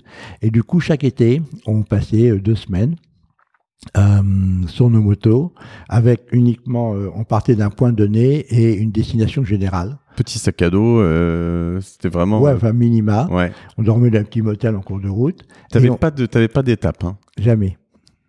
Jamais. Que la moto, c'est un truc de liberté. Donc si tu veux, tu peux pas être en liberté si le soir, il faut arriver quelque part. Parce que tu es en pression. Tu dis, il me reste 50 km à faire, il m'en reste 100 à faire, etc.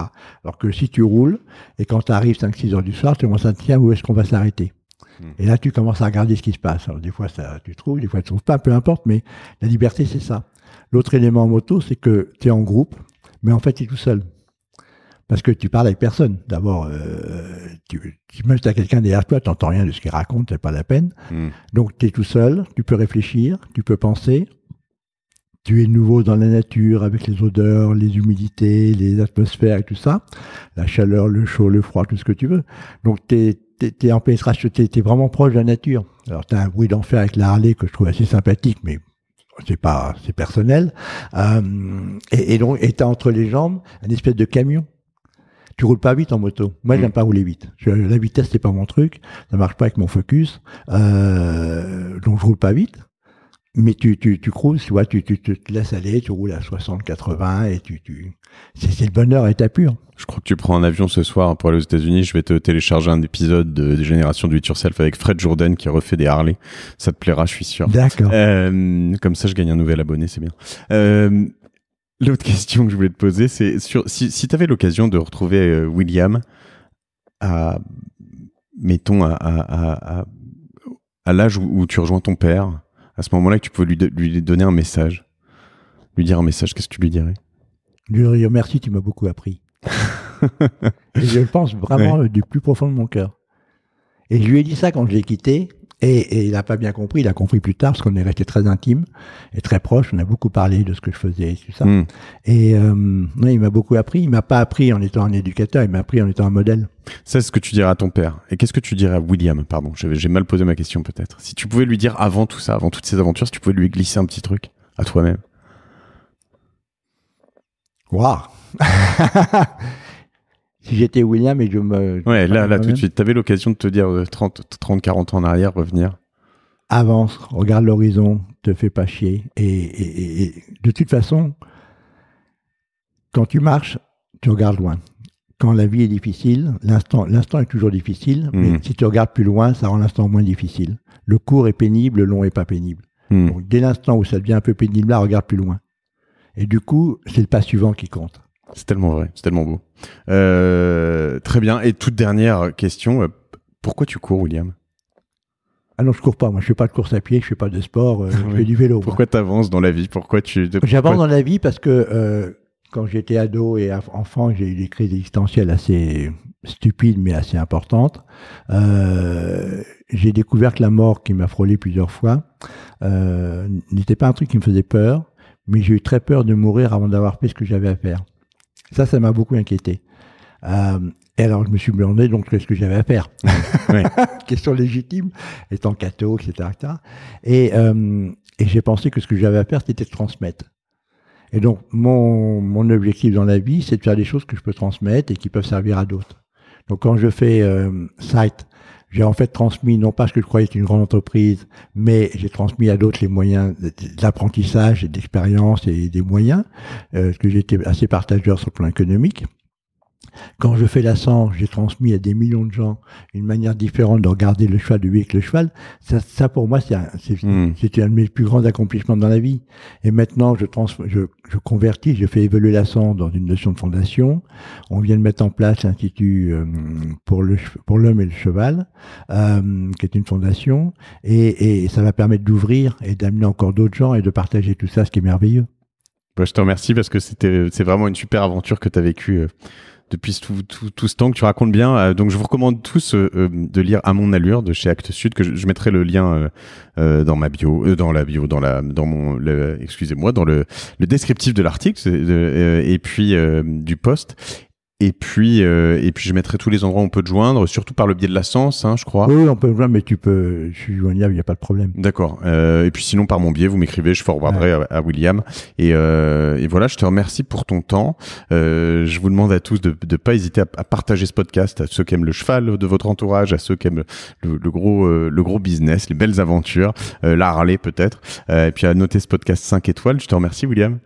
Mathieu, merci beaucoup et puis à bientôt. Et bon vol de retour aux États-Unis. J'ai passé un super moment. J'espère que ce sera le cas de tout le monde. Salut. Ok, salut.